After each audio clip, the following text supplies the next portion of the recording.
Depuis le début, je suis ce que Sophie essaye de faire, parce que j'avais trouvé l'idée très bonne, c'est-à-dire d'aller hors des sentiers battus, dénicher des choses qui sont originales, qui sont aussi quelquefois avant-gardistes, qui permettent peut-être aussi d'imaginer ce que sera la viticulture de demain. Et surtout de mettre en valeur des produits régionaux, originaux, bien faits, qui méritent d'être plus connus. Oui. Je dirais avant tout découvrir des vins que je ne connais pas. Et puis découvrir un peu dans le désordre, c'est-à-dire ce mélange d'origine, de type, d'approche de vin, et toujours enrichissant parce c'est assez sportif comme exercice de dégustation, c'est-à-dire qu'on saute un peu du coq à l'âne parfois, avec des choses de formats différents, donc on ne peut pas mettre un cadre fixe et des repères réguliers sur ce qu'on goûte. On est obligé de rester très attentif, et ce que je trouve très bien en particulier dans cette dégustation, c'est qu'on connaît les prix, on connaît les origines, on a des informations très claires sur les vins.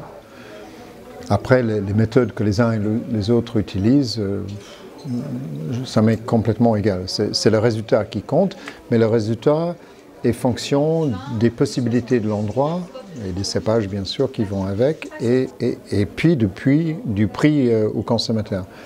Et le fait qu'il y ait beaucoup de variances sur les origines et dans les prix, pour moi, est très intéressant. C'est-à-dire qu'on doit réajuster et être très alerte à chaque vin dégusté. Il y a des nouvelles générations de vignerons qui sont là et qui ont envie de faire quelque chose de leur vie. Et donc qui s'engagent sur des pistes nouvelles, sur des pistes originales, des gens de conviction, soit parce qu'ils sont devenus vignerons par conviction, soit parce qu'ils ont hérité de leurs parents et qu'ils ont envie de faire un petit peu autre chose. Il y a une très grande diversité d'aventures humaines dedans, et là, évidemment il y a des aventuriers. Un vin, quel qu'il soit, doit être fait avec précision. C'est un métier, ça ne s'improvise pas.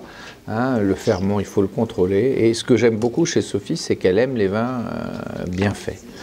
Voilà, des vins qui sont originaux, des vins qui sont bio, des vins qui sont faits avec des moyens très différents, avec une grande conscience écologique, mais qui sont bien faits.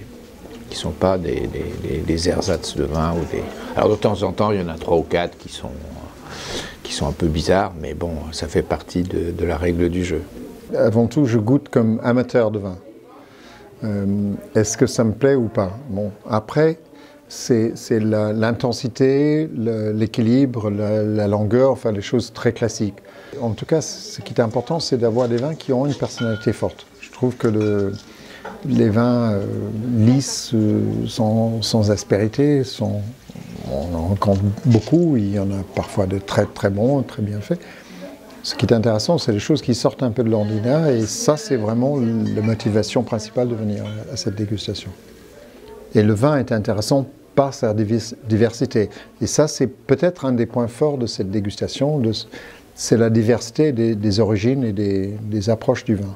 Il y a des choses que je ne connaissais pas. Il y a par exemple ce grenache-là du Clos Santeil de raisin passerier qui est un très joli vin doux. Il y a des gens qu'on connaissait, des gens qui refont avec de l'Auxerrois dans Lyon des très bons vins. J'ai découvert un des plus jolis vins de Chasselas de la Loire que je ne connaissais pas.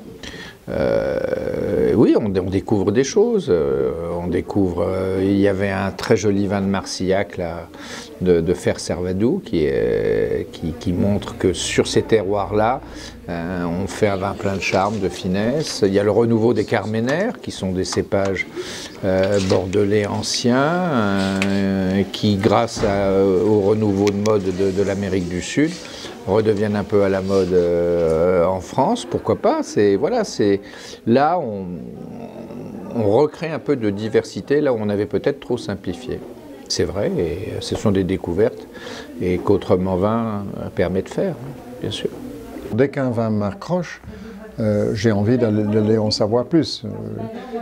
Et c'est pour ça que j'ai coché aujourd'hui beaucoup de cases dont les vignerons peuvent me contacter, parce que j'ai envie d'en savoir un peu plus. Il y a des gens que je connaissais, mais plein de gens que je ne connaissais pas. C'est aussi la découverte. C'est une opération permanente de découverte, goûter du vin.